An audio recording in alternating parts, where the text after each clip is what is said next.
चिलिका ह्रदरे अमर ता पत्नी लिपिका और 6 वर्षर झील पिंकी छुट्टी बितेबाकू चिलिकार गोटे दीपक जावाकू स्थिर कले।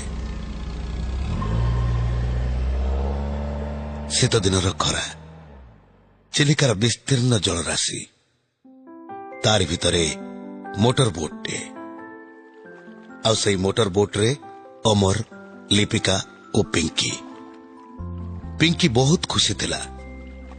बहुत दिन परे से बापा और मामा सह बुलिबाकू आसीछि। 4 सीटर मोटर बोट टी पानी रे शब्द करी आगे चलीथिला। एही समय रे पिंकी चिलेला, बाबा देखिलो केते सुंदर आइलैंड। अमर और लिपिका भी देखिले सुंदर दीपटे। अमर नाउरिया को कहला, भाई से दीप पाखरे टिके बोट लगाओ तो। नाउरिया कहला, सार से दीपरे किछि नाइ मो, खाली पुराना खंडर भंगा घर किछि नाइ सेठी देखिबाकू। मु आपनकू नळबण नै जाउची, मस्त जगह सार। पिंकी किंतु जिद धरला, बाबा जीवा प्लीज, बाबा केते सुंदर आइलैंड, प्लीज बाबा प्लीज जीवा सेठी। नाउरिया सेते बेलकू बोट टिको अन्य दिग को घुरे सारितला। अमर टिके चिड़ी जाई कहला, अरे भाई ना तुमको कहल ना से दीपरे बोट लगाओ बोली, बोट लगाओ। नाउरिया कहला, सार हमको से दीप को जीवाकू मना अछि। ये दीपटी गोटे बदनाम जगह, बहुत लोक मरीछंती से दीपरे। अमर जेतेबेले देखिला बोट वाला ता कथा सुनुनी आउ एपरी एक अद्भुत कथा कहूची, तेणु से आउ बाध्य कलानी। दिन सारा चिलिकारे बोट रे बुलिला परे संध्यारे से गोटे दीपरे पहुंचले। से दीपरे थिबा गेस्ट हाउस रे सेमानंकर बुकिंग थिला। गेस्ट हाउस टी खूब छोटिया थिला। जने मैनेजर और मात्र 2 जन केयरटेकर थिले से गेस्ट हाउस रे। मैनेजर सेमानंक पई रूम खोल देथिले। कथा छଳରେ से मैनेजर को अमर से दीप विषय पचारला। मैनेजर कहले, हाँ बाबू सत कथा, केही बोट वाला से दीप को जानतेनी। राति हेले से दीपर कूलरू विभिन्न पुरुष महिला सब बोट पाई डाकरा मारती, जेमिति सेमाने से दीपर रही जाइछंती। किंतु केही भी बोट वाला जदि जाए आउ फेरी पारे ना, तार कौन हुए के जानी केही जानतेनी। किछि दिन परे बोटटी भंगारुजा अवस्था चिलिका रे मिले। एमिति बाबू 3-4टा घटना हैला परे बोट वाला सब ठीक कले किछि भी हे जाऊ बरम से दीपक आउ जिबेनी। दिन सारा बुली समस्त क्लांत हो जाइतिले। गेस्ट हाउस रे डिनर सारी लिपिका और पिंकी सोई जाइतिले, किंतु अमर आखि को निद आसुनथिला।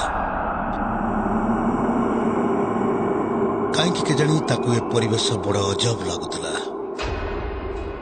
एते बड़ दीप, गोटे पटे चिलिका, गोटे पटे बंगोपसागर, दीप सारा झाऊ बण, किंतु किछि तो व्यतिक्रम थिला ए जगारे, जा फल रे ताको सब किछि अजब लागुतला, बड़ भयानक लागुतला।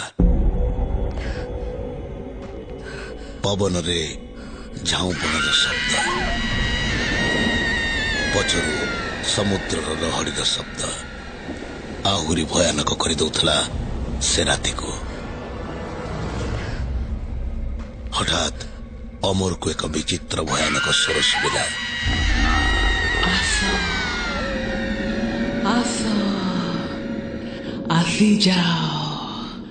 अमर कान रे बारंबार प्रतिध्वनित होता से स्वर गोटे महिलार कंठस्वर थिला।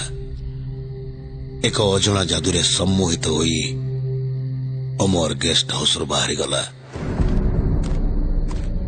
से झाऊ बण चलवाक लगिला, सत जेपरी से निदरे चली चली जाउची। आठु किछि आगरे जड़े युवती चली चली जाउची। मुंड सारा खोला चुटी पिंधि गोटे लाल सालुआर, सेमिति सुबुताए। आस आस ମୋ ପଛରେ ଆସ। ଅମର ସେମିତି ସମ୍ମୋହିତ ହୋଇ ତା ପଛରେ ଚାଲିବାକୁ ଲାଗିଥିଲା। ସେ କେତେବେଳେ ଦୀପର ସୀମା ପାଖରେ ପହଞ୍ଚି ଯାଇଥିଲା ନିଜେ ବି ଜାଣେନା। ଆଗରେ ଥିଲା ଚିଲିକା, ଆଉ ସେ ଯୁବତୀଟି ଧୀରେ ଧୀରେ ପାଣିରେ ପଶିବାକୁ ଲାଗିଲା। ଅମର ତାକୁ ଡାକିକି ପାଣିରେ ନ ପଶିବାକୁ କହିବାକୁ ଯାଉଥିଲା। ସେ ଯୁବତୀଟି କିନ୍ତୁ ପଛକୁ ମୁହଁ ବୁଲେଇ ଚାହିଁଦେଲା ଆଉ ଡାକିଲା, ଆସ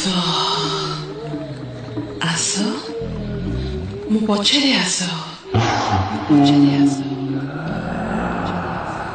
ବଡ଼ ବିଭତ୍ସ ଓ ଭୟାନକ ଥିଲା ତା ଚେହେରା।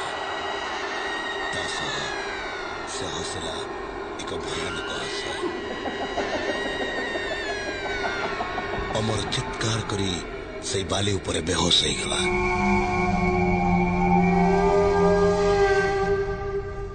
ତା ପରଦିନ ସକାଳୁ ଗେଷ୍ଟ ହାଉସ୍ ମ୍ୟାନେଜର ଆଉ ପତ୍ନୀ ଲିପିକାର ଡାକରେ ଅମରର ନିଦ ଭାଙ୍ଗିଲା।